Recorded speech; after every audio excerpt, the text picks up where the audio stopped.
Bom, boa noite a todos. Hoje nós conseguimos boa noite a todos. Boa noite a todos. Conseguimos com sucesso nossa live do transplante renal e da Covid-19. Desculpem ontem o transtorno, ter perdido o tempo de vocês aí entre tentar conectar, ou pelo menos agendar o tempo para conectar, mas hoje nós conseguimos a conexão e vamos iniciar hoje a discussão. Isso aqui vai ser, na verdade, uma discussão, não vai ser a apresentação de nenhum dado específico em relação ao Covid, porque ainda são dados muito preliminares que o mundo apresenta. E nós temos aqui hoje as duas pessoas que nós convidamos, a doutora Tainá de Sandes, que é hoje a coordenadora do Departamento de Transplante Renal da BTO, que não dispensa qualquer apresentação. Doutora Tainá, bem-vinda. Obrigada, boa noite. Eu gostaria de aproveitar aí esse tempo, e esse seu tempo, para que a gente apresente um pouquinho da situação atual do transplante renal no Brasil. E conosco aqui hoje também, que também dispensa a apresentação, o Dr. Hélio Tedesco, do Hospital do Rim de São Paulo, que vai, com toda a sua expertise e história no transplante renal, hoje membro da diretoria também da BTO, discutir conosco aqui, aproveitando as perguntas que vão surgir durante o tempo que nós tivemos. Boa noite, doutor Hélio. Boa noite, Gustavo. Boa noite a todos que estão conectados conosco para discutir esse assunto muito importante.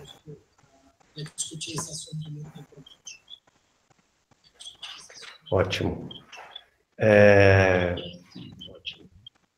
Eu vou abrir a nossa apresentação com o que a gente tem aqui. Só um segundo que eu vou dar um mute aqui no meu YouTube. Pronto. Agora, eu vou uma apresentação de uma carta que a diretoria, em nome do presidente da BTO, fez hoje e divulgou já no seu site da BTO, e eu vou apresentar para vocês aqui o que representa o espírito atual que a BTO gostaria de trazer junto com vocês. Então, aqui está a carta que a diretoria, em nome do José Huygens Parente Garcia, colocou hoje para a Sociedade Transplantadora do Brasil. A BTO recomenda manter os transplantes ativos o quanto for possível. Os transplantes de órgãos para toda a população é uma das maiores conquistas médicas da nossa sociedade e beneficia milhares de brasileiros. A doação de órgãos, bem como o diagnóstico de morte encefálica, já estão consolidados e seus benefícios são bem estabelecidos. Por que recomendamos não parar? Os transplantes de fígado, coração e pulmão salvam a vida da maioria de seus pacientes, que, se não transplantados, sucumbirão em semanas ou meses. Transplantes renais não realizados são realizados pouco mais de 6 mil por ano e sua suspensão acarretaria grande acúmulo de pacientes em sua lista de espera para diálise, que também irão sucumbir, caso essas vagas não sejam disponibilizadas. Pacientes em diálise também correm maior risco de aquisição de doenças virais, por dividirem unidades de conglomerados de pacientes, por 4 horas, 3 vezes por semana.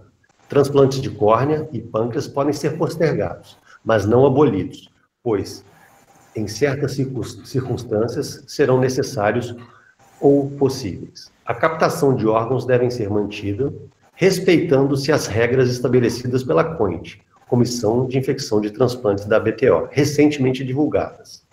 Caso um referido hospital esteja com limitações para realizar seus transplantes, sugerimos que os pacientes sejam encaminhados para a unidade mais próxima ou, ainda, que os órgãos sejam encaminhados conforme a orientação do Sistema Nacional de Transplante.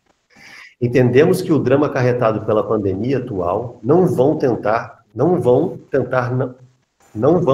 não deixar a alma do transplante morrer, agindo com calma e prudência, lembrando que milhares de pacientes dependem da doação de órgãos e, consequentemente, dos transplantes para sobreviverem. A BTO está acompanhando diuturnamente o cenário nacional e novas recomendações poderão ser necessárias. Bom, é assim que eu apresento, inicio a nossa transmissão, para que a gente possa trazer um pouco mais de discussão do que está acontecendo agora. Então, em primeiro lugar, doutor Hélio e doutora Tainá, como vocês estão vendo a pandemia neste atual momento e sabendo que tudo que está acontecendo, ela pode mudar diariamente, né? Então, neste momento, como a Tainá no Ceará, e depois o Hélio pode falar em São Paulo, como está o momento do transplante. Estou vendo que vários colegas já entraram aqui, já estão colocando o seu boa noite para todos nós aqui ao lado, e assim que as perguntas forem surgindo, pessoal, pode fazer a pergunta aqui, que nós estamos aqui para fazer essa discussão. Bom, boa noite a todos, antes de mais nada. De fato, é um desafio, uma coisa muito diferente de tudo que a gente já viveu antes, né? E na verdade, a preocupação ela é muito mais do ponto de vista coletivo, aí a repercussão da doença nos programas de saúde pública, de uma forma geral, e privada também, mais do que do ponto de vista individual, né? Nós sabemos que é uma doença muito transmissível, mas que tem uma mortalidade muito dependente do grupo etário. Uma mortalidade geral inferior a de algumas doenças virais. Mas, do ponto de vista de saúde pública, ela tem uma repercussão muito grande, né? Então, dentro do contexto do transplante, o que acredito que seja a grande mensagem é que nós devamos olhar o nosso contexto, né? Cada país, cada estado tem uma realidade individual, alguns estados estão com transmissão comunitária, outros ainda não, há cidades que não têm caso notificado, há cidades como São Paulo que tem vários casos notificados, já a transmissão comunitária já é caracterizada, Fortaleza também se encaixa nisso. E mesmo dentro de cada cidade, cada centro está inserido em um contexto diferente. Então, há centros instalados dentro de hospitais dedicados ao transplante, centros instalados em hospitais gerais, hospitais de porta aberta, para atendimento à população. Então, a decisão sobre a manutenção do transplante deve ser uma decisão muito baseada nessa análise da situação local de cada centro, né? Muito mais do que tomar uma decisão carimbada do que deve ser feito com relação ao transplante. E antes de mais nada, muito importante, é envolver o paciente também nessa decisão, nessa tomada de decisão sobre a realização de transplante. Acho que é um aspecto que a gente deve conversar mais um pouco para frente. Perfeito. Perfeito, Tainá. Hélio, para iniciar aqui, o que você gostaria de ponderar? Já temos vários colegas, acabei de ver, o doutor Wigen já está na sala, a doutora Daniela também acabou de entrar, o doutor Walter Duro Garcia está conosco aqui também, vários colegas, estamos com mais de 83 já pessoas, lembrando que isso aqui é uma live para um público muito focado, que são os transplantadores do Brasil, principalmente o transplante de rim, para a gente aqui aproveitar essa oportunidade e discutir sobre o tema tão importante que está afetando todos os nossos pacientes. Boa noite, Hélio. Boa noite a todos. Talvez a situação da cidade de São Paulo seja a mais preocupante no momento, eu creio, por conta da densidade demográfica. A impressão que nós temos só por trabalhar diariamente no nosso hospital é que os números estão crescendo exponencialmente e uma série de políticas públicas estão sendo implementadas, mas especificamente para o transplante, eu gostaria de dividir com vocês o que nós implementamos no momento. Então, a primeira informação bastante relevante é que nós temos por determinação transplantar todos os órgãos captados. né? Isso é uma determinação já bem discutida internamente, então todos os órgãos do doador falecido captados serão transplantados. O programa de doador vivo, ele está sendo discutido individualmente com doador e receptor, respectivamente, caso a caso. Então, o programa não está interrompido totalmente ainda. Pode ser que, dependendo dos futuros desdobramentos, seja necessário, mas, no momento, isso ainda não aconteceu. E, essa semana, nós implementamos uma mudança significativa nas nossas consultas ambulatoriais, né? Nós temos cerca de 9.000 pacientes em segmento, cerca de 350 consultas diárias. Então, nós instalamos uma central telefônica, avisamos todos os pacientes para não virem às suas consultas. Todos eles estão sendo consultados através do telefone ou de telemedicina. E o número, já hoje, de consultas eletivas presenciais foi substancialmente reduzido. Como nós temos um hospital dedicado só para o transplante, idealmente os pacientes que tiverem a doença pelo Covid não serão internados no nosso hospital, serão internados em hospitais referenciados, porém todos eles serão seguidos diariamente com nossa equipe médica. Nós fechamos o pronto atendimento foi translocado para o nosso ambulatório para a triagem inicial, uma vez que a nossa densidade demográfica, tanto no pronto atendimento como no ambulatório, é muito grande. O pré-transplante, todas as consultas eletivas foram postergadas por 1 a 2 meses, dependendo da situação individual de cada paciente.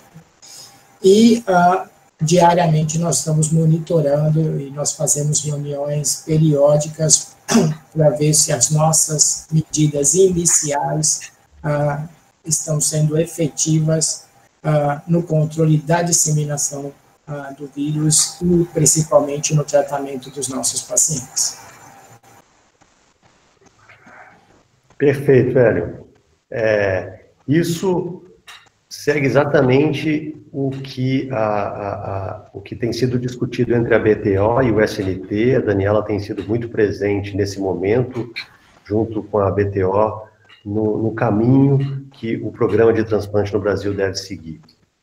Na verdade, eu gostaria também de avisar a todos os membros da BTO, todos os transplantadores do Brasil, que já está disponível no site da BTO, na primeira página, as recomendações da BTO com relação ao transplante de órgãos sólidos no país. Então, lá no site, esse documento foi coordenado pela doutora Raquel, da Unicamp, ele já foi amplamente discutido na comunidade transplantadora, e o espírito do documento, ele é muito interessante, que é da gente manter a atividade de transplante, né? Cada centro deve, de forma bastante particular, identificar o seu momento atual, ver como tudo está acontecendo, e São Paulo e Rio de Janeiro talvez sejam as cidades que estejam na frente ao tempo com relação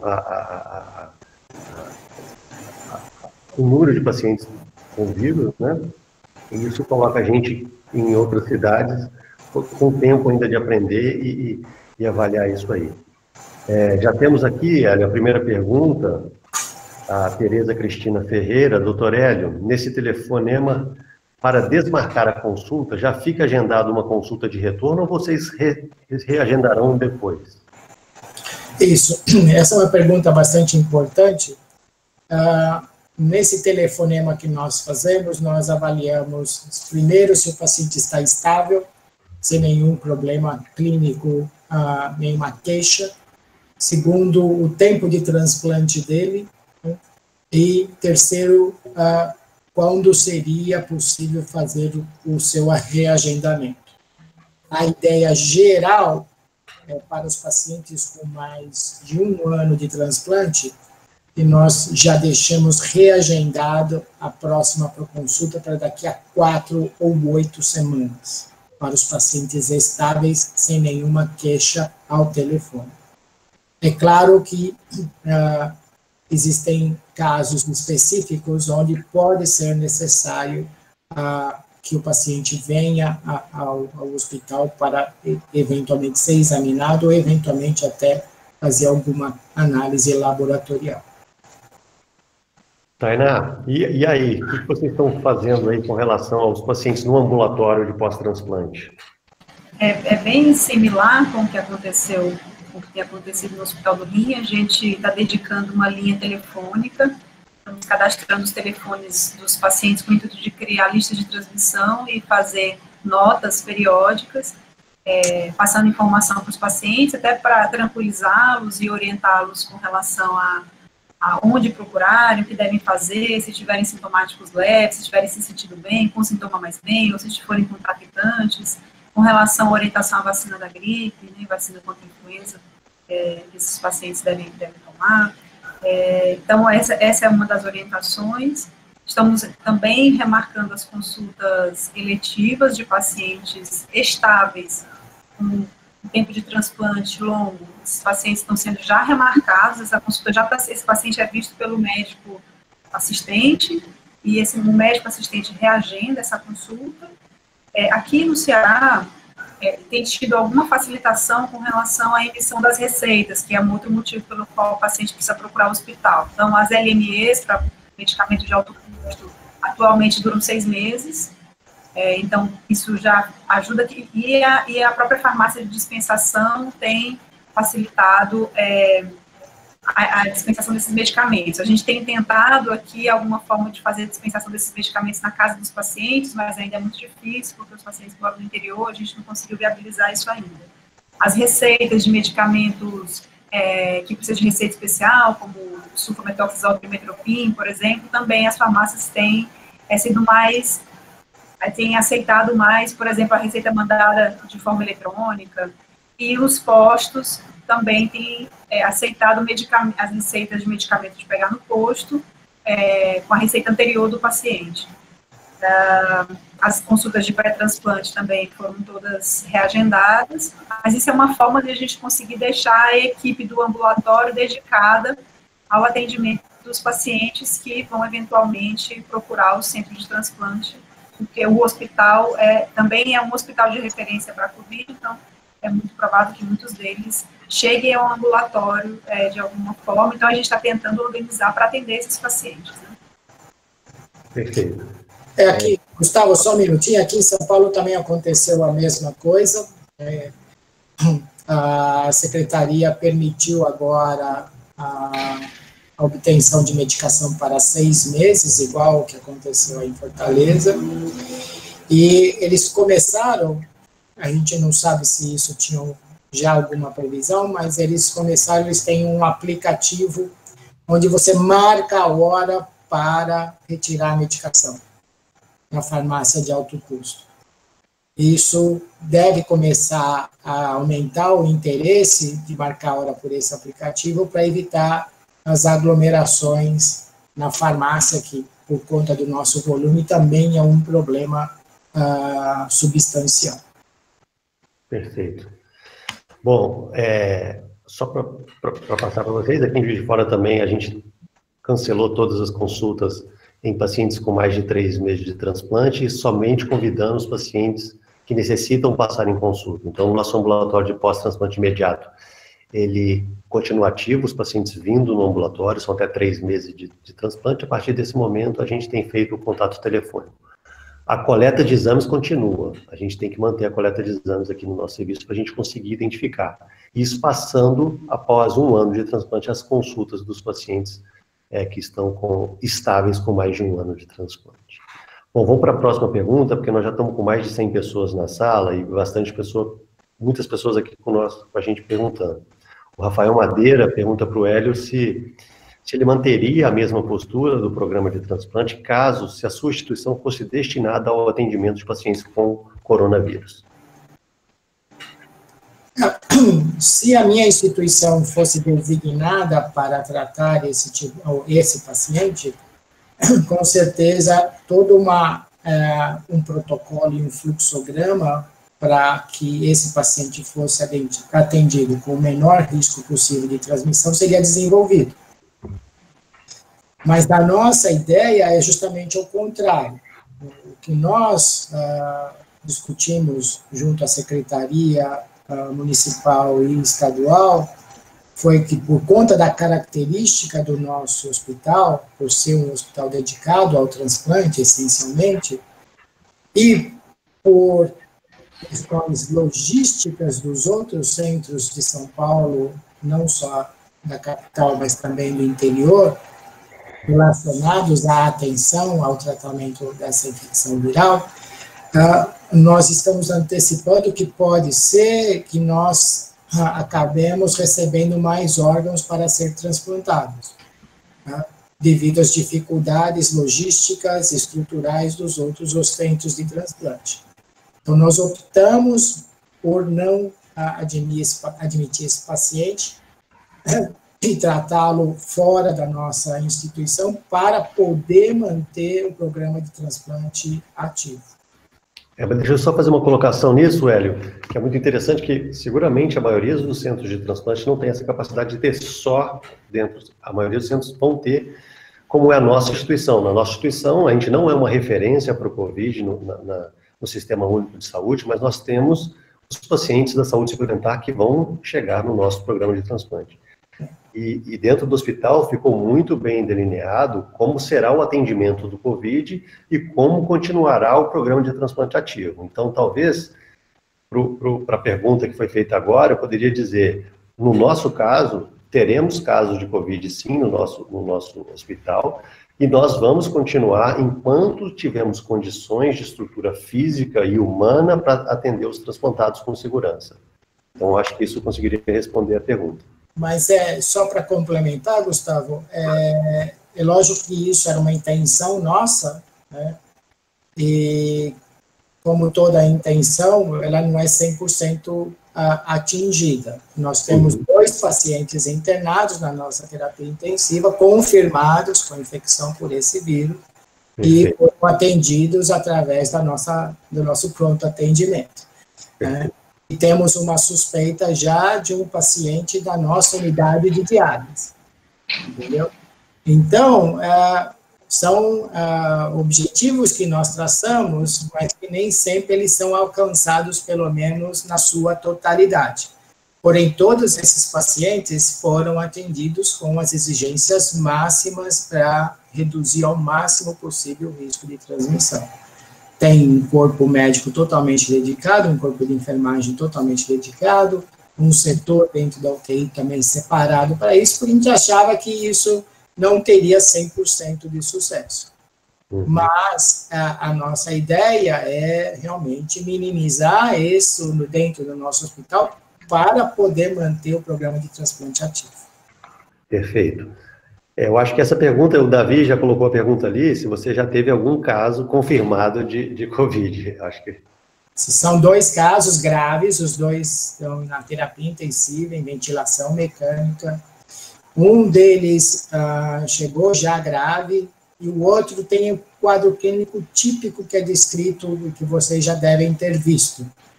É um quadro clínico inicial relativamente frustro, em que nós admitimos por uma queixa inicial de dispneia. A paciente passou bem 4, 5, 6 dias, e no 7º dia ela teve a piora abrupta que é descrita, ou que foi descrita principalmente pelos pacientes na Itália.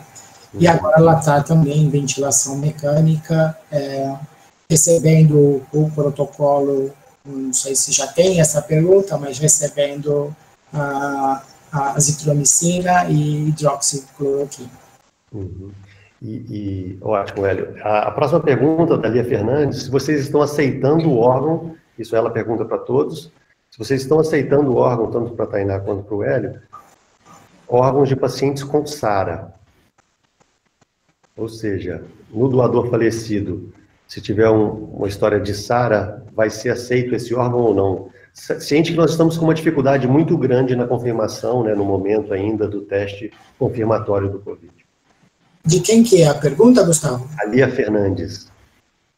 Eu não escutei, desculpa. Lia Fernandes. Então, Lia, doadores com SARA, eles não são frequentes, né? Porque geralmente esses pacientes têm um quadro infeccioso grave e ficam muitos dias na terapia intensiva.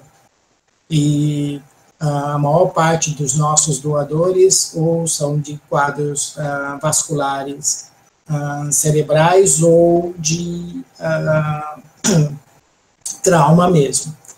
Então, eu acho que esse momento que nós estamos aqui, se nós já não, do ponto de vista epidemiológico, a prevalência desse doador era muito baixa, pelo menos na nossa região, eu não me lembro de ter uma situação como essa, agora talvez não seja a hora de arriscar se essa for a causa se o potencial doador também tiver essa síndrome respiratória aguda. Acho que um outro aspecto importante a ser destacado, né, em doadores, não com um quadro clínico talvez tão exuberante, mas mesmo com quadros clínicos mais sutis, é a capacidade da região de testar os doadores, né? Então, se um doador claramente sintomático respiratório, e você não está conseguindo fazer o diagnóstico diferencial, e que você não tem a capacidade, o seu centro não tem capacidade de testar, lembrando que, eventualmente, o SWAB pode ser negativo, e que em alguns pacientes, especialmente doadores de pulmão, em alguns centros até tem feito isso para todos os doadores, o lavado é uma outra ferramenta, né? Então, vai depender muito da capacidade do centro daquela região de testar doador, antes de escolher um doador, né, com potencial de estar contaminado. Perfeito, perfeito. Bom, vou para a próxima pergunta. A doutora Ela, que está aqui também na sala, perguntou: Hélio ou Tainá, gostaria do comentário sobre o manejo do paciente transplantado com suspeita ou confirmação do Covid-19, com as várias possibilidades, com e sem insuficiência respiratória. Então, o que nós temos feito aqui, se o paciente tem suspeita, ele tem que fazer o teste.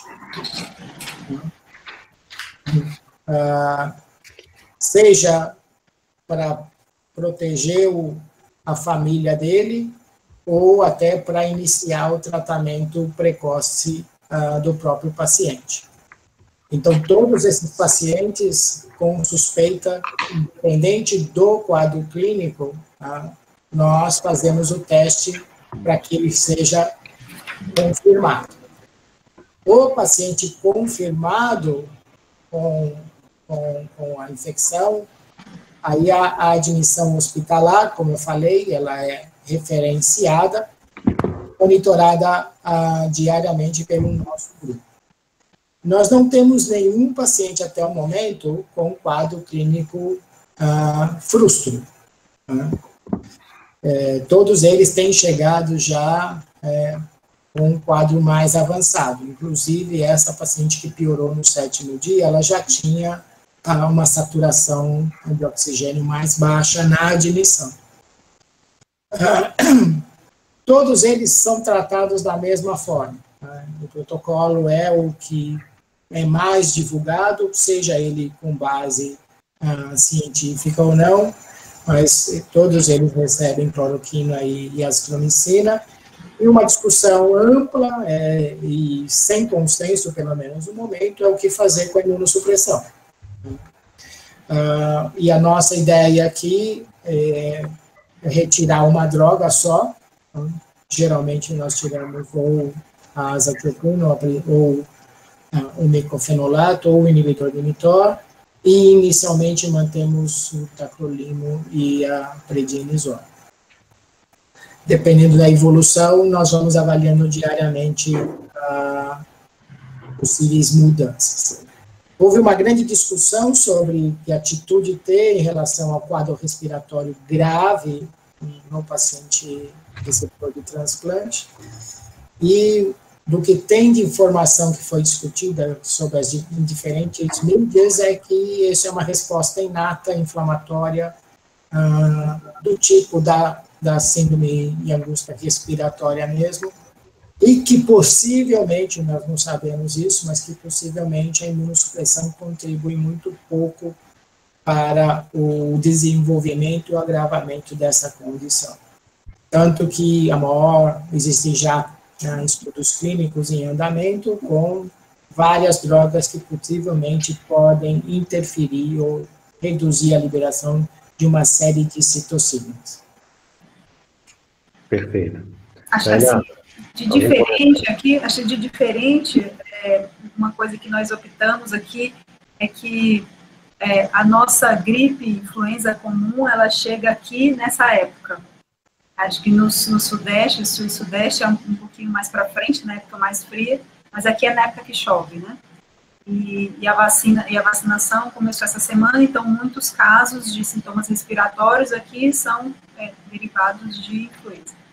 Então, uma das coisas que a gente optou foi para os sintomáticos respiratórios, leves que estão em casa, é que a gente prescreve Tamiflu, ou oseltamivir. Acho que uma outra coisa que a gente só precisa pensar é aos centros que optarem, no seu protocolo de tratamento, usar Kaletra, lembrar da interação intensa do lopinavir com o inibidor de calcineurina. Então, alguma redução na dose precisa ser feita, porque muito provavelmente a concentração vai aumentar significativamente, especialmente se for fazer Kaletra com azitromicina, né? A mesma coisa se estiver usando iodemetol. Então, talvez isso precisa ficar aí na cabeça para os centros que forem optar por fazer o ritonavir ou o lopinavir, como algumas diretrizes de alguns centros recomendaram. É interessante essa discussão porque tem alguns guidelines de hospitais circulando e alguns guidelines são muito agressivos com relação à suspensão de imunossupressão, mesmo em pacientes não graves, né? E talvez a gente devesse individualizar um pouco mais, caso a caso, não tomar decisões como receitas de bolo, né? Para todo paciente suspender isso ou suspender aquilo. E cada caso ser olhado muito individualmente quanto à gravidade, né? Quanto à sua gravidade e manifestação clínica. Uma dúvida, doutora Elida, vai ser uma pergunta minha, que se eu fosse fazer não fizemos nenhum transplante essa semana, mas se fôssemos fazer um transplante num paciente de baixo risco ou de alto risco, nas duas situações, eu teria muita dúvida em usar ATG. Então, como vocês estão pensando em fazer no baixo risco e no alto risco? Você quer ampliar a sua dúvida? Por que você... Verdade. Na publicação chinesa, né, do New England, que é uma publicação bastante descritiva, né, ela é uma publicação que traz bastante informação, mas ela tem uma análise totalmente descritiva, há uma sugestão de que os pacientes linfopênicos apresentem mais manifestações graves e mais desfechos desfavoráveis, né. Então, há um medo com relação à linfopenia, e aí, especialmente, a linfopenia induzida pelo ATG, e tem alguns grupos discutindo fazer algum outro anticorpo não depletor nos pacientes de baixo risco. É possível considerar não utilizar a globulina antitimócito nos receptores de baixo risco para a rejeição. A única coisa que eu gostaria de ressaltar é que, inexoravelmente, a sua incidência de rejeição vai ser maior. Né? E essa incidência de rejeição vai acontecer por volta da 4ª à 6ª semana, né? Quando ele já está de volta na comunidade, quando o risco dele ganhar infecção por CMV é maior e quando ele realmente pode ter um maior risco de se contaminar na sua região. Se essa rejeição for grave o suficiente, você pode, eventualmente, precisar utilizar a globulina para tratar. E mesmo que você utilize só corticoide, né, vai ser um aumento do grau de imunossupressão numa situação um pouco mais, do ponto de vista epidemiológico, desfavorável. Então, nós discutimos isso aqui intensamente também, e até o momento, nós optamos por não alterar a nossa prática médica para que todos os eventos que venham a ocorrer nas próximas semanas, nos próximos meses, sejam simplesmente decorrentes da mudança epidemiológica e não da mudança do nosso protocolo de imunossupressão. Perfeito. Bom, essa consideração é muito importante. E está aqui também com a gente o Ricardo Contígio, que é lá de Belo Horizonte, cirurgião. O que vocês pensam? Vocês acham que o Covid teria maior gravidade se comparado com a H1N1 ou mesmo a uma KPC para um transplantado? Como quantificar a real gravidade? Eu acho que não é possível quantificar a gravidade no momento. É muito novo ainda, né? A impressão que eu tenho é que para os pacientes acometidos e sintomáticos, a apresentação pulmonar é mais grave do que o H1N1. Eu participei ativamente aqui no Hospital Universitário durante a epidemia de H1N1 em 2009. Tá? E, inclusive, a Tainá ainda estava conosco aqui e nós compilamos os dados e até publicamos uma série relativamente grande desses pacientes. Mas, pelo que tem sido descrito, tanto na China e agora na Itália, os pacientes realmente que desenvolvem quadro pulmonar, eles parecem desenvolver um quadro pulmonar mais grave do que o H1N1. Hoje, essa semana, nós começamos também a vacinação, porque a Tainá lembrou bem, o isolamento respiratório ou até qualquer tipo de tratamento do paciente, nós não podemos esquecer agora que o vírus da gripe também vai começar a circular na nossa região.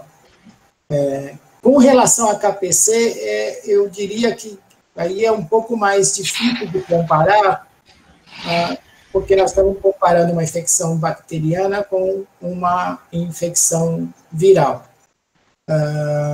É claro que uma bactéria multiresistente, onde não existe tratamento específico, vai muito da situação individual do paciente e da possível combinação e sinergismo dos antibióticos que sejam disponíveis para a gente ter sucesso. Então, eu não consigo traçar um paralelo do que seria pior ou não se compararmos uma infecção bacteriana com uma infecção viral. Mas, claramente, comparando as duas infecções virais, parece que o COVID, quando causa a doença pulmonar, assim, né, para quem viu uma tomografia, é uma coisa que realmente impressiona a qualquer médico no dia a dia. Perfeito. Acho que o Hélio, a Tainá ainda não teve nenhum caso, né, Tainá? A gente conversou aqui momentos antes. Então, a experiência nossa ainda aqui também, em Juiz de Fora, não tivemos nenhum caso confirmado, ainda não tivemos nenhuma suspeita nos nossos pacientes. Então, agora o Dr. Huygens está aqui com a gente também. A maior dificuldade está sendo na redução drástica do número de doadores. Como está o cenário em São Paulo e em Minas Gerais, Hélio? São Paulo está também, e nós estávamos conversando aqui antes de a gente iniciar essa discussão online. Esse é um problema, e eu acho que a atividade de transplante vai realmente diminuir, porque a atividade de notificação vai reduzir. É que nós estamos aqui pensando, talvez, numa parte da cadeia de assistência de saúde final, que seria o paciente com potencial morte cerebral. Mas a luta agora aqui em São Paulo é para o tratamento dos pacientes com infecção pelo Covid. Então, todos os focos, todos os recursos, toda a atenção médica, toda a atenção de enfermagem em todos os hospitais da nossa região estão sendo direcionados para tentar controlar e atender adequadamente esses pacientes. Então, eu acho natural que a notificação já vá reduzir, e mesmo que existam notificações, entre a notificação e realmente a concretização do doador, eu também acho que isso, considerando o cenário atual, que isso também deve diminuir nas próximas semanas. Aqui em Minas Gerais isso aconteceu também. Hoje, em conversa com a doutora Daniela e com o Wiggins, sabemos que vai ter uma drástica diminuição no número de captação, de doadores, de notificações, mas eu acredito que a gente tem aqui alguma parte do público aqui de membros da captação, a gente mantém isso ativo, né? Hoje, o que o Hélio falou, ter uma captação hoje e não utilizar o órgão é algo impensável para os pacientes que estão aguardando em lista. Então, a gente não pode deixar um prejuízo que já vai ser muito grande relacionado ao que o vírus vai trazer para a sociedade como um todo, mas também nesse grupo de pacientes que vão ficar aguardando em lista. Então, assim, manter a atividade de captação ela é fundamental, com toda a segurança, né? Cada centro tem que avaliar qual o melhor modelo de manter essa captação, essa avaliação dentro das UTIs, mas, sem dúvida nenhuma, manter a captação. E a pergunta que vem após já é do Vinícius Colares, que é aqui do nosso centro de transplantes, do nosso centro de transplantes aqui de Juiz de Fora. É seguro o transplante de doador falecido nesse momento? Eu acho que isso vem diretamente o que a BTO e o SNT vem divulgando, baseado no regionalismo de cada região, baseado no que a gente já discutiu aqui hoje, sobre os critérios, e o Point colocou muito claramente lá como quando aceitar e quando não aceitar um doador. Nesse momento, pelo menos em Juiz de Fora, nós temos só 8 casos confirmados, e ainda não é um problema catastrófico, mas nesse momento a gente aceitaria. Esse final de semana nós fizemos 4 transplantes com doador falecido aqui, e até agora sem nenhum problema. Então a gente ainda tem estrutura física, a gente ainda tem estrutura humana para tratar dos nossos pacientes. Enquanto nós conseguirmos manter isso, acredito que vamos manter a nossa atividade. Alguma colocação, Tainá e Hélio? Gustavo, eu acho que tem 2 pontos importantes, né? O primeiro, a segurança de realizar um transplante com doador falecido, no meu ponto de vista, ela começa pela captação, né? E que é, para mim, a situação de maior risco no momento, e deve piorar nas próximas semanas, né? E depois do transplante, quando o paciente transplantado tem alta hospitalar e volta para a sua comunidade. Mas o ato em si do transplante, talvez dentro desse processo todo, é o de menor risco. Perfeito.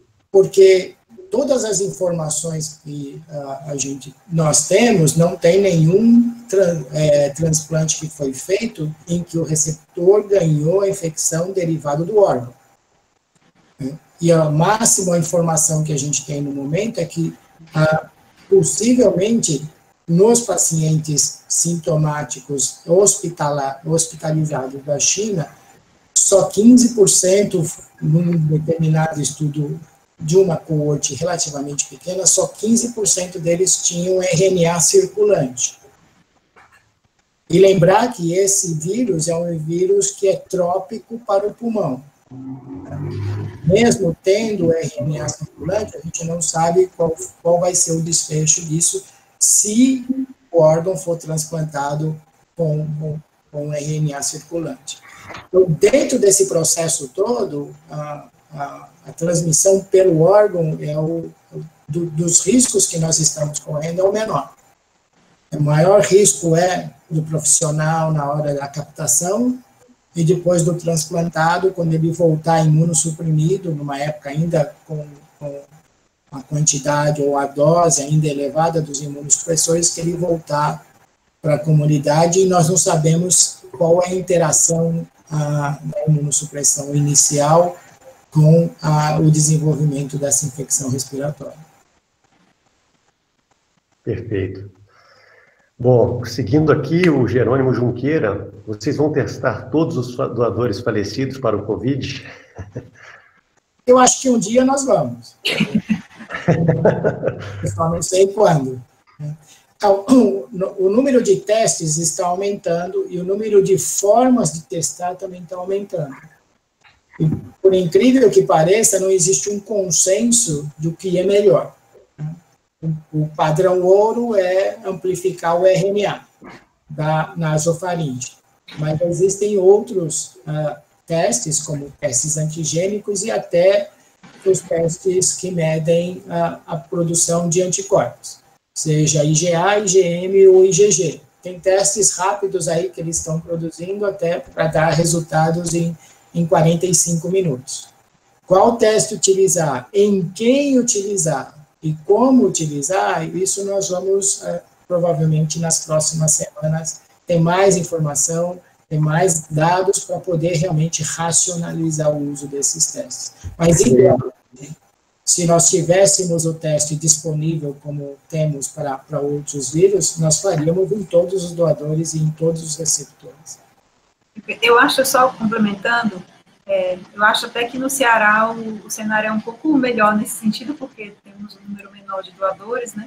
E a gente tem um número de doadores muito grande. A maior parte dos nossos doadores são trauma, né? E seria intuitivo que imaginaria que iria reduzir o número de traumas, afinal de contas, as pessoas estão em casa, né?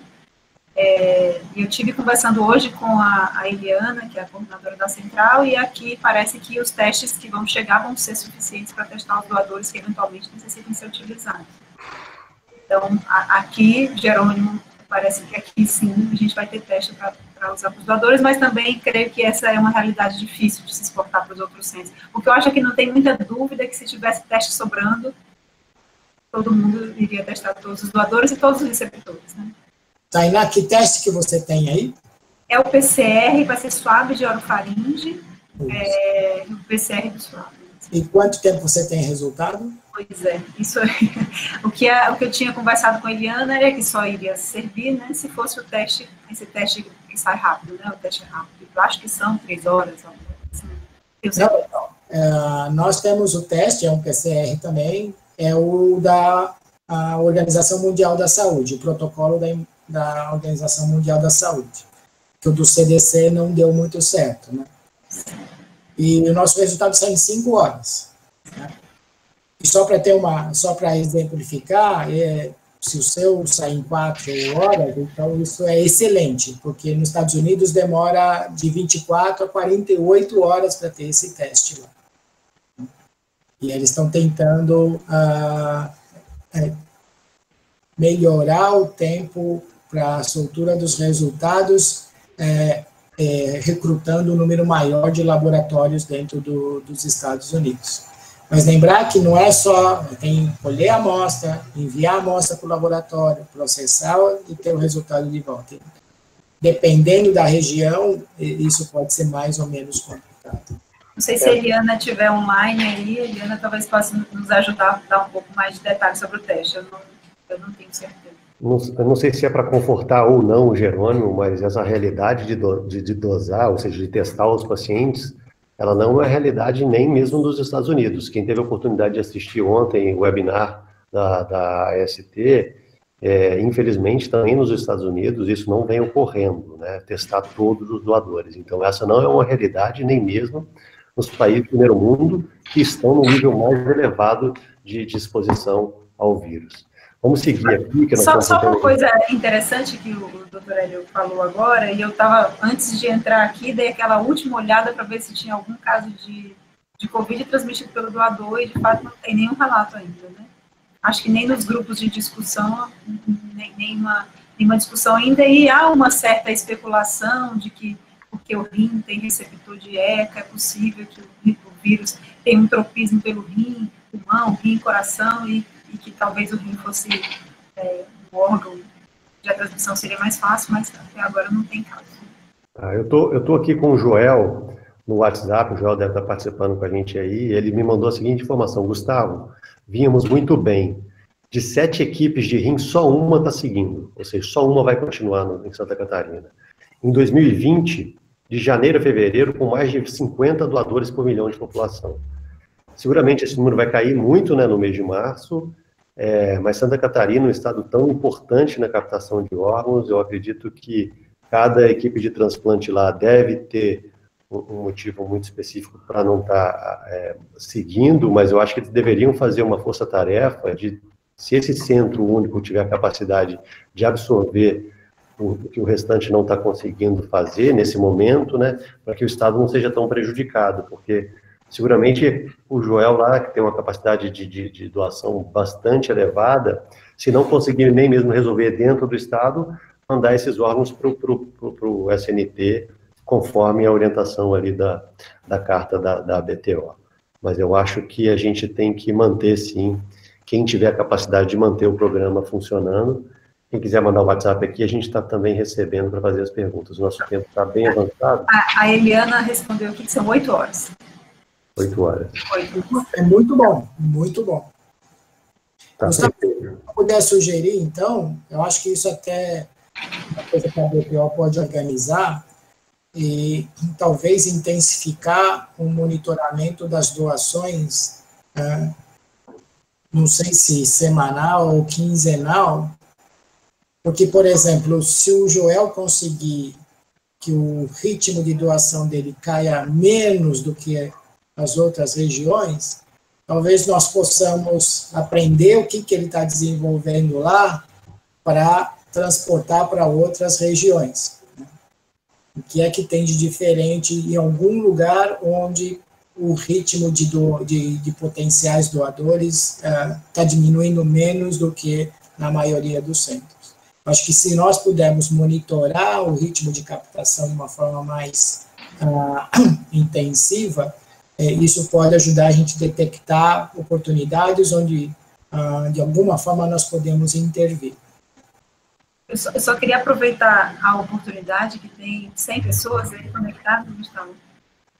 Bom, que temos essas pessoas conectadas para falar que a gente está montando um registro brasileiro de Covid em receptores de transplante, estamos finalizando o banco e essa semana os transplantadores vão receber um convite para inserir nesse banco as informações dos seus casos. E aí a gente vai poder, tendo essas informações, fazer análises periódicas e poder ter alguma informação mais robusta.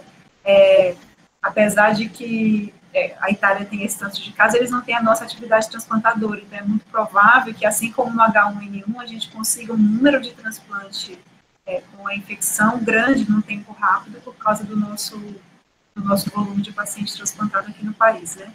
Então, logo, logo, vocês vão receber esse convite. Perfeito. Lembrando que a gente só vai usar os pacientes com Covid confirmado, né? Que a gente... Com Covid confirmado. Isso aí. Só para... Bom, então, a Luciana está perguntando aqui também se vocês estão testando esses pacientes para Covid-19 e quando chegam para concorrer ao transplante. Nós não. Se o paciente não tem queixa nenhuma, se ele está apto para fazer o transplante, ele faz o transplante normalmente. Uhum. Não tivemos transplante, né, aqui, então não chegamos a discutir isso.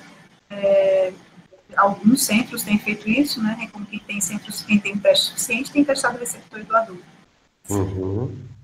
Bom, nós aqui já fizemos 9 transplantes esse mês e não testamos nenhum. A gente faz a pergunta clássica de epidemiologia, né, e sintomas, até agora nenhum.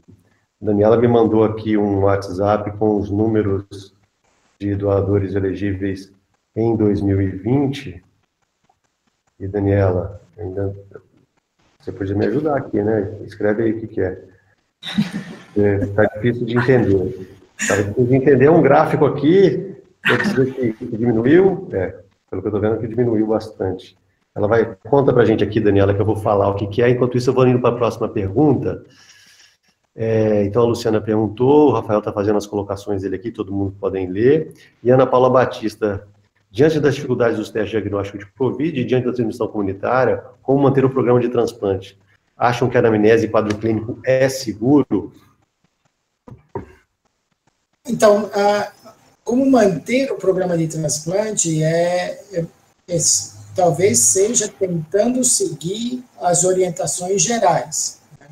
uma das principais medidas é o distanciamento, né? Então, para que o paciente transplantado não adquira a infecção, ele tem que se comportar da mesma forma ou com a maior parte da população, é o distanciamento. Eu acho que é nesse sentido que a Ana Paula fez a pergunta.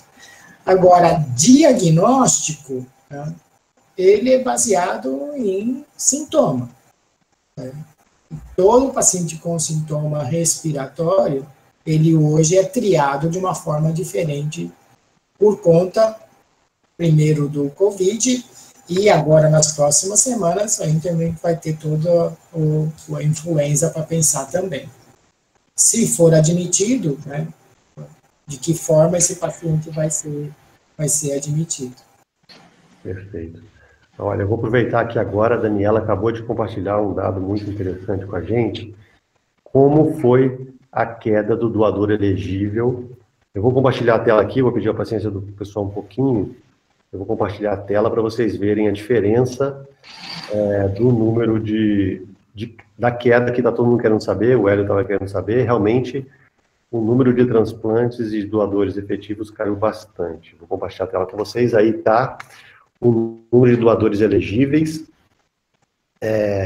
no mês de março, por dia 1º, 2º, 3º, 4º, 5º, 6º de março, comparando 2019 em azul com 2020 em amarelo. Vocês podem ver que a partir do dia 13 de março, inverteu completamente o número de doadores elegíveis.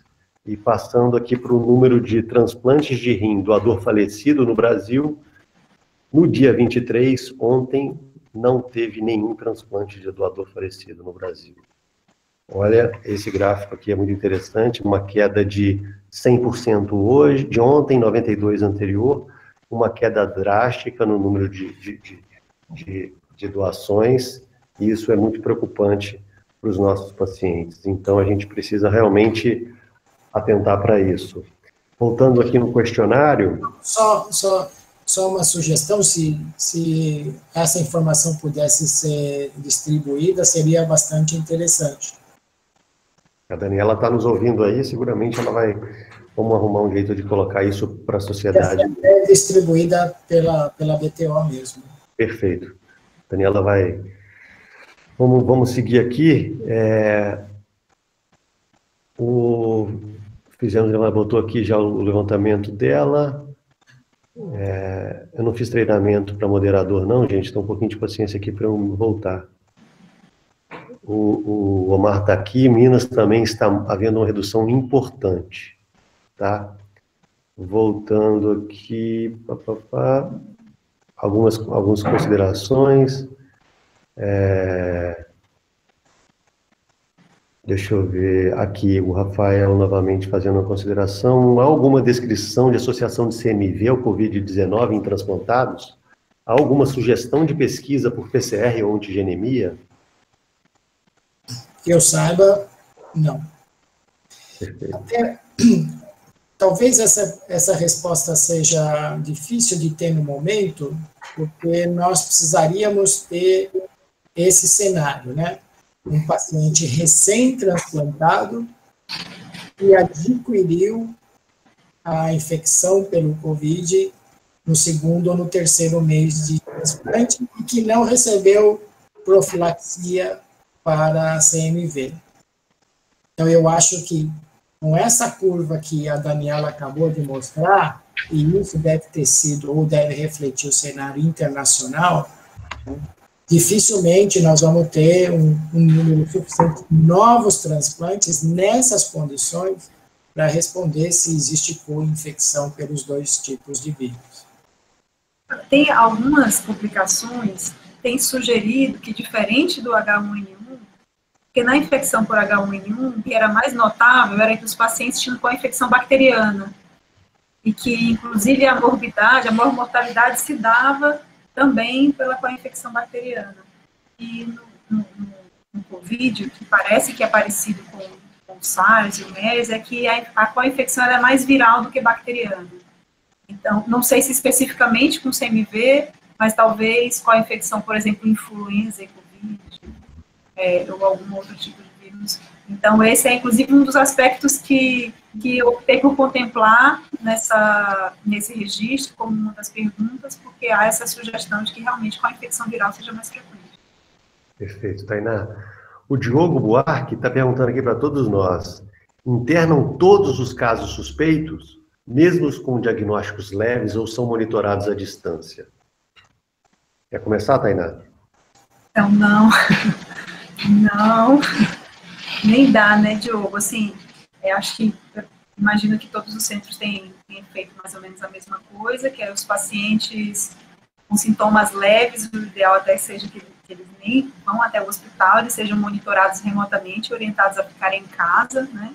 Mas se eventualmente eles forem ao centro, alguns centros têm conseguido colher, testar todos, e seria recomendável, testar, se tiver em região já onde a influenza está circulando, Tamiflu e casa, e monitorá-los remotamente muito, muito de perto, porque isso é uma coisa interessante, a doutora comentou isso no começo, a impressão que dá é de que eles têm um quadro clínico muito peculiar.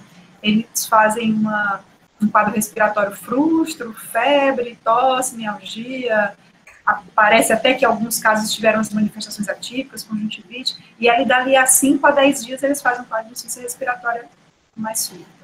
Então, só monitorar esses pacientes mais de perto, mas à distância, se eles estiverem clinicamente bem, eu acho que essa tem sido uma recomendação de todos os centros. Respondendo para o Diogo, é claro que nós não vamos ter condições de internar todos esses pacientes, mas o problema maior é onde colocá-los, porque um paciente positivo não pode ser mandado para casa. Então, como fazer o isolamento desse paciente? Essa que é a maior discussão que existe hoje, não do paciente transplantado, mas do paciente que foi detectado que tem a infecção e que não precisa de unidade de terapia intensiva, onde ele deve ser isolado. Então, aqui em São Paulo, vocês devem conhecer o estádio do Pacaembu, eles estão construindo um hospital lá, e o Anhembi, que é um centro de exposições, né, onde eles estão criando um número substancial de leitos para pacientes com infecções leves, simplesmente para eles ficarem lá isolados dos seus familiares e da comunidade. Então, o maior problema não é, assim, não dá para internar esses pacientes, mas o problema gigantesco é onde colocá-los, porque para casa eles não podem ir. Então, agora o Pacaembu virou o Covidão. Perfeito, isso eu não sabia. Bom, o Omar colocando aqui, né, que diminuiu bastante aqui em Minas Gerais o número de captação e a gente tem que fazer um movimento para tentar, de alguma forma, manter a atividade. Aqui no nosso serviço, hoje o Guilherme me ligou, falando quem estava ativo aqui, a Santa Casa de Belo Horizonte está ativo no transplante, alguns centros, o nosso está ativo no transplante, mas a maioria teve uma redução também drástica aqui em Minas Gerais. E aqui a nossa ideia é conscientizar a importância de quem tiver capacidade de continuar transplantando, manter essa atividade. E o Ricardo, que é um dos cirurgiões de Belo Horizonte, perguntando quando será seguro retomar os transplantes. Isso é uma pergunta que eu acho que ninguém tem a resposta ainda, Ricardo, mas quando você fala retomar, parece que vocês pararam de fazer transplante. Eu espero que não tenham parado. Um hospital como o Roxo, que tem uma capacidade tão grande, uma estrutura tão robusta, se conseguir manter a atividade, seria uma coisa muito interessante. Então, não sei se o Hélio ou a Tainá tem uma resposta para quando vai ser a retomada. A retomada, ela vai ser como vai ser a retomada da economia do país. Então, não tem como a gente dissociar essa assistência de saúde, por parte dela, do cenário epidemiológico e do cenário econômico. Eu acredito que durante várias semanas esse ano, não sei nem, tem um cenário pessimista que extrapola isso até o final desse ano, nós vamos ter um número substancial de casos. Né? Aí depende do que o Gustavo quer dizer com retomar. Né? A gente pode tentar realmente minimizar a redução e, eventualmente, que a segurança de fazer um transplante vai aumentar nas próximas semanas com a disseminação dos métodos diagnósticos. Né? A maior dificuldade que eu continuo achando que existe é na captação do órgão, onde o risco é maior do profissional de saúde. Mas, talvez, com o avanço uma distribuição maior, ou eventualmente até o avanço da tecnologia diagnóstica, isso possa ser contornado. Tá. Mas eu acho que a atividade transplantadora durante esse ano todo vai ser bastante comprometida. A gente está com muita pergunta aqui, Elia, eu vou fazer alguns comentários aqui para a gente chegar, tem coisas muito importantes que a gente não pode deixar de comentar aqui. O Elcio está falando se não poderíamos postergar os hipersensibilizados, isso já foi discutido aqui, obrigado, Elcio, aqui por estar. O Fernando Vinhal está aqui com a gente também, no laboratório de extração demora em torno de 90 minutos, e máquina QuantStudio 5, 70 minutos, mas manuseio uns 30 minutos. Como diz o Hélio, ainda tem o transporte e a coleta, então realmente não é tão simples. A Larissa estava perguntando com relação à dose de hidroxicloroquina e azitromicina, a gente já conseguiu discutir bastante com relação às drogas, e a Raquel Quintino, do Rio Grande do Norte, nefrologista, está aqui falando, no Rio Grande do Norte, é bom que a Daniela está com a gente aqui agora, disse que um decreto estadual suspendeu as captações por 15 dias, considerando o fato de não termos teste para os doadores. Eu acho que isso a gente discutiu aqui já, é um dado muito grave, a suspensão por não ter kit para testar doadores. Eu acho que isso não é uma justificativa válida neste momento. Tainá, Hélio, Daniela está na sala aí, tendo essa informação agora, poderia ajudar o Rio Grande do Norte nesse sentido. Eu acho que essas decisões, é difícil para nós que estamos aqui interpretarmos o propósito delas.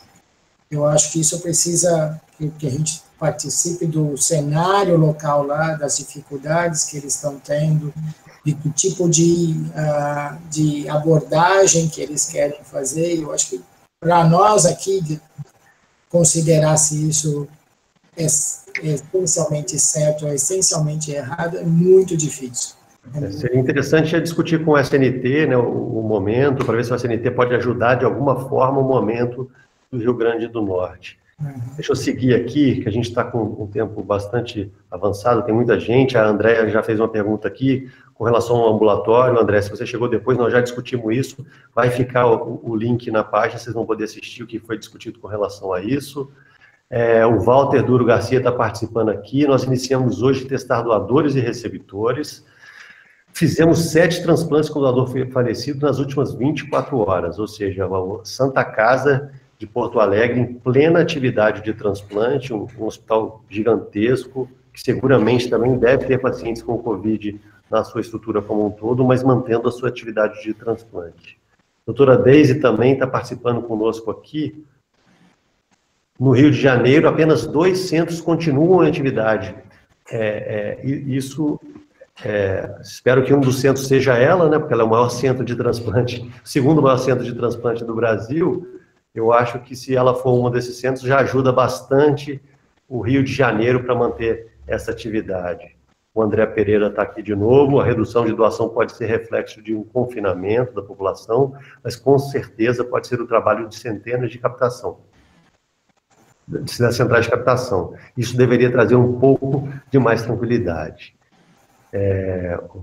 A Elisete está aqui também, lá do grupo do Walter. A Elisete, os italianos sugerem realizar CT de tórax no pré-transplante pelas alterações precoces.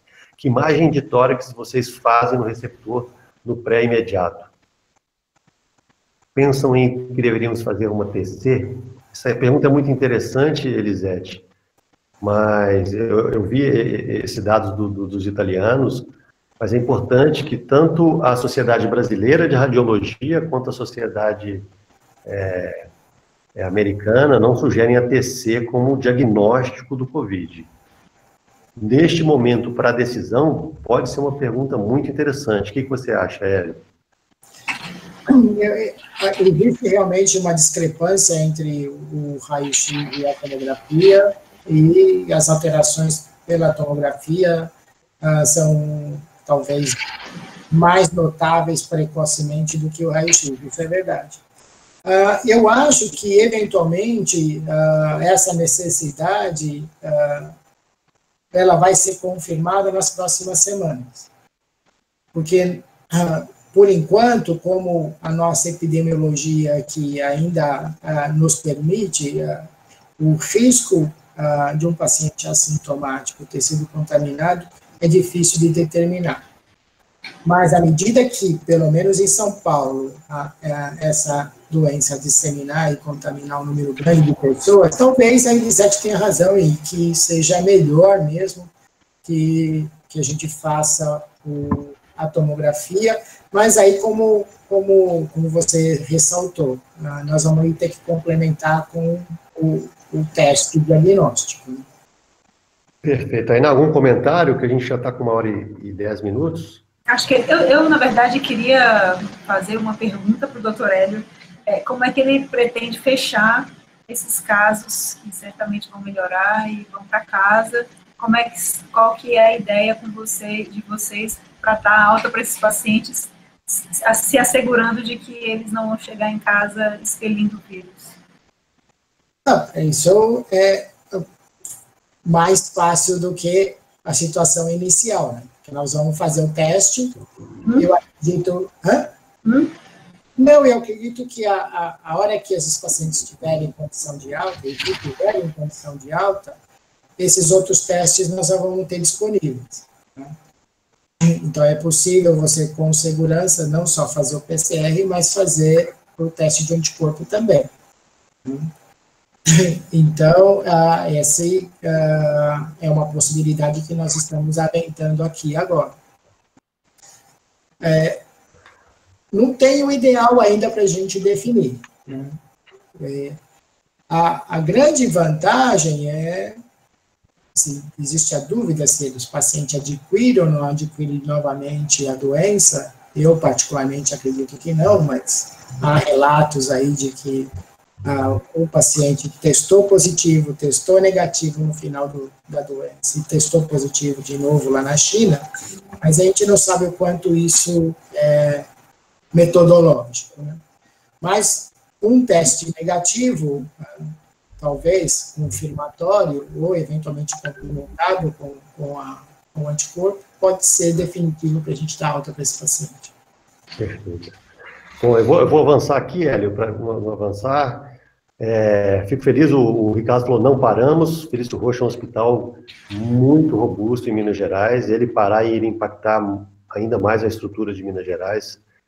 É isso aí, Ricardo. Vamos manter a atividade dentro do Roxo, que é fundamental para Minas Gerais.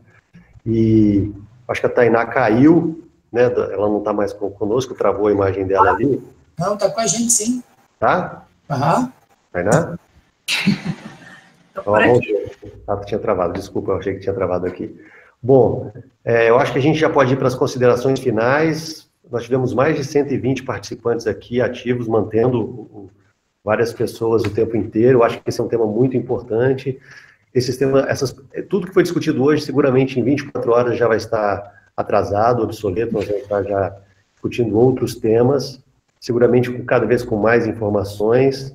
Vou pedir para cada um, tanto Tainá quanto depois Hélio, fazer as considerações finais e agradecer a presença de todos que estiveram aqui fazendo as perguntas, para a gente manter a atividade de transplante no Brasil, e com a presença da Daniela, do Huygens aqui conosco hoje também. Eu acho que a gente tem que, é muito importante, como foi a carta que eu li aqui no início da apresentação, é a gente manter a atividade de transplante ativa, mas com segurança. Cada serviço vai avaliar, dentro da sua capacidade de material humano, e de estrutura física a segurança da manutenção do transplante no Brasil. Tainá e Hélio. Eu acho que talvez a maior mensagem que eu gostaria de passar é de que todos fiquem muito tranquilos, que ninguém sabe de nada mesmo, na verdade. Há muito pouca evidência de qualquer coisa. Então, temos aprendido a cada dia com um e mais um caso relatado na literatura. Então, acho que a maior ideia é de que todos devem ter muita tranquilidade, muita calma quando receberem informações. E estamos todos trocando informações. Quem tiver informação, compartilhe publicando, ou compartilhe através dos grupos de discussão. Eu acho que essa ansiedade de não saber o que fazer é a ansiedade de absolutamente todo mundo, e as nossas ansiedades vão mudando a cada dia, porque os desafios vão mudando a cada dia. É muito provável que o cenário daqui a 2 semanas seja de todos nós com hospitais cheios e discutindo outros aspectos, né?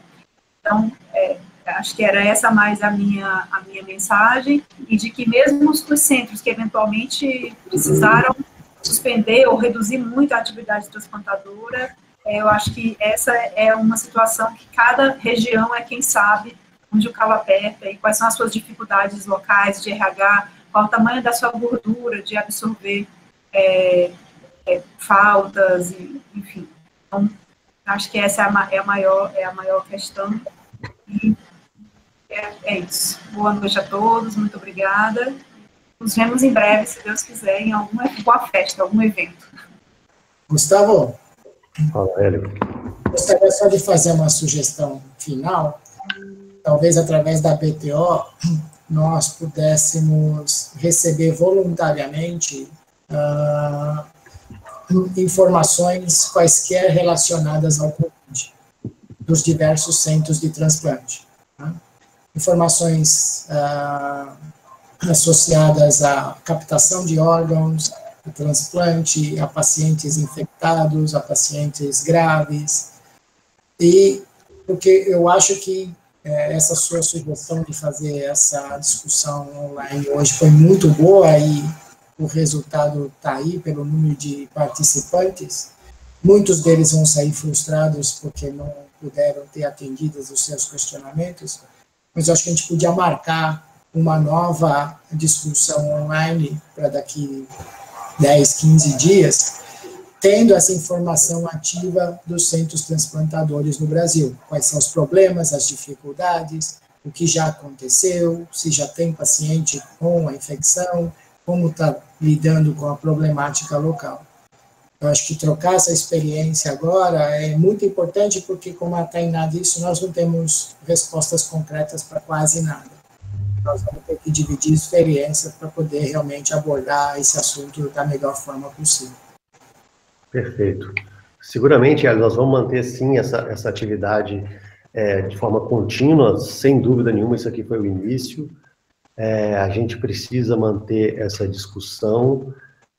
A Daniela já está levantando esses dados pelo SNT, vamos aproveitar os dados que a Daniela já tem e vamos pedir para ela ir atualizando esses dados, seguramente semanalmente, porque os dados dela são de hoje, que hoje nós temos aproximadamente 13% ou 15% dos centros que não estão fazendo nada. Isso é um número que me deixa feliz, eu acreditava que poderia ser maior. Bom, com relação à atividade, vamos fazer sim, Hélio, a gente pode manter vários modelos com a BTO. Gostaria de citar aqui também que a SBN, junto com o Dr. Marcelo Mas e o Daniel Calazans, como a Tainá está no departamento de transplante, né, lá, e eu conversei também com o Álvaro sobre o que nós íamos fazer essa live aqui. A SBN tem apoiado a gente nesse movimento da gente discutir dentro do transplante. Agradecer a presença de todos, e a gente vai avisar na próxima reunião que nós vamos fazer por aqui. Obrigado, Hélio. Boa noite, Tainá. E todo mundo aí se cuide nesse momento agora. Forte abraço. Boa noite a todos.